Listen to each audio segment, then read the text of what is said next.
karfe 8 na safiyar Juma'a 2 ga watan Yulin shekara ta 2020 ne tawagar shugaban ƙasa shugaban jamhuriya Muhammad Bazoum ta kama hanyarta ta zuwa garin Barwa domin shugaban ƙasa ya gane ma idanuwansa irin yanayin da jama'ar garin suke ciki tun bayan komawar da suka cikin gidajensu. Gwamnan jihar Difa Isa Lamin ne a matsayin madugu na wannan tafiya yana mai tare da illahirin mukarrabansa.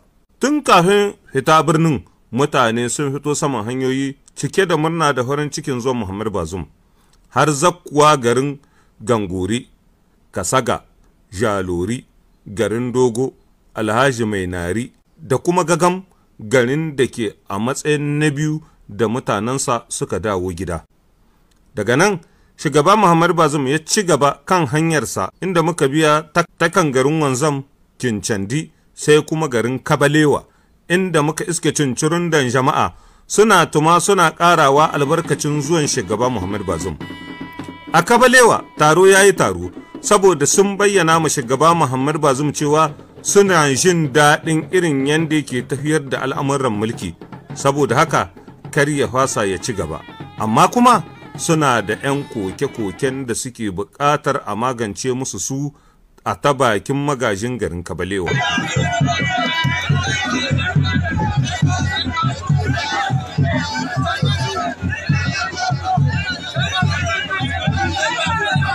Haka shi ma shugaba Muhammad Bazoum ya yi jawabi a gaban jama'ar Kabalewa yana mai tabbatar musu da cewa zai mai da hankali wajen samuwar kwanciyar hankalin al'umma da ci gabansu. Na yada zango cikin tahiya ta garin Barwa inda za mu je mu kama mutanen Barwa goyon bayanmu kuma mu tabbatar musu da niyyar mu ta mu kare su mu tsare su mu yi ta yanda rayuwarsu za ta kasance kamar ta da.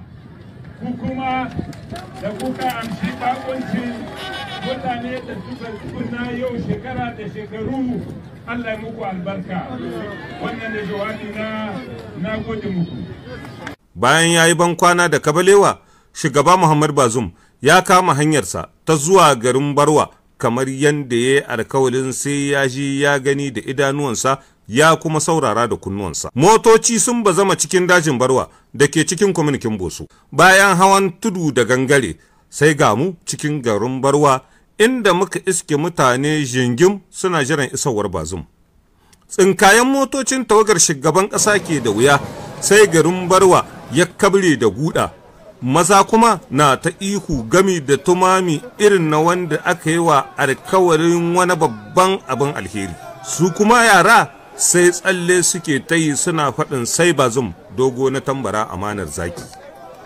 Ba ƙaramin farin ciki ne ke lullube da zukatan al'ummomin jihar Difa sakamakon aiwatar da mai da mutane cikin garuruwansu da kuma wannan zakuwa da shugaban ƙasa Muhammad Bazoum ya yi da kansa ba sako ba. Bayan an yi fatiya, magajin garin da'irar Bosa ne ya yi jawabin barka da zuwa ga shugaban ƙasar mu ta Nijar, ya kuma yi masa godiya irin ta musamman maras misaltuwa da sunan al'ummar yankin. Su ma matan garin Barwa sun fitar da tasu sanarwa wacce a cikinta suka nuna jin daɗin wannan mutuntawa da karramawar da shugaban ƙasa ya yi musu.